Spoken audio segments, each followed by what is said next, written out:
ஆன்மீக நண்பர்கள் அனைவருக்கும் அன்பு கலந்த வணக்கங்கள். இன்றைக்கு நாங்கள் ஆன்மீகம் சம்பந்தமான பதிவில் பிரிந்திருந்த தம்பதியரை இணைக்கும், அதாவது அணைத்திருந்த நாயகர் ஒரு வியக்கத்தக்க சிற்பக்கலை அதிசயத்தை பற்றி பார்க்கலாமா வாங்க.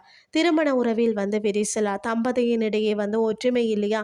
அப்படியானால் நீங்கள் தரிசிக்க வேண்டிய அற்புதமான தலம்னு சொன்னால் அது பார்த்தீங்கன்னா திருவாவடுதுறையில் பார்த்தீங்கன்னு சொன்னால் கோமுக்தீஸ்வரர் திருக்கோயிலை பற்றி தான் பார்க்க போகிறோம். இங்குள்ள உற்சவர் திருமேனி பக்தர்களை சிலிர்க்க வைக்கும் ஒரு கலை நுணுக்கம் மற்றது தெய்வீக ரகசியத்தை தன்னுள்ள கொண்டுள்ளது.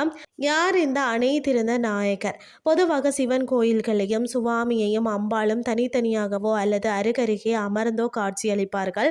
ஆனால் இங்கு பார்த்தீங்கன்னா சிவபெருமான் அம்பாளை தழுவி அனைத்த கோலத்தில் அணைத்திருந்த நாயகராக காட்சி தருகிறார். அது மட்டும் இல்லாமல் பார்த்தீங்கன்னா சிற்பக்கலை நுணுக்கம். இந்த சிலையில் மிக ஆச்சரியமான விஷயம் என்னன்னு சொன்னால், ஈசன் அம்பாளா அணைத்திருப்பது போல தெரிந்தாலும் அவர் கைகள் பார்த்தீங்கன்னா அம்பாளின் திருமேனி மீது எங்குமே படவில்லை.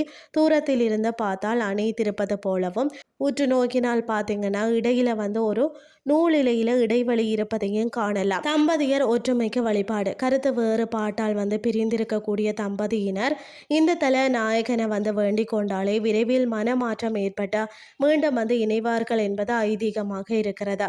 அது மட்டும் இல்லாமல் தம்பதியிடையே அன்பு பெருகவும் தங்களுக்குள்ள அந்நியோன்யம் அதிகரிக்கவும் இந்த சந்நிதியில தான் பிரார்த்தனை செய்கிறார்களாம்.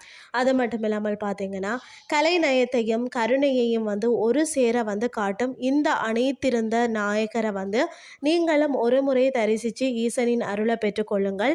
இன்றைய ஆன்மீகம் சார்ந்த பதிவு உங்களுக்கு பிரயோசனமாக அமைஞ்சிருக்கும்னு சொல்லி நான் நம்புறேன். இதே மாதிரி மற்றும் ஒரு ஆன்மீகம் சார்ந்த பதிவோடு உங்களை சந்திக்கிறேன். நன்றி.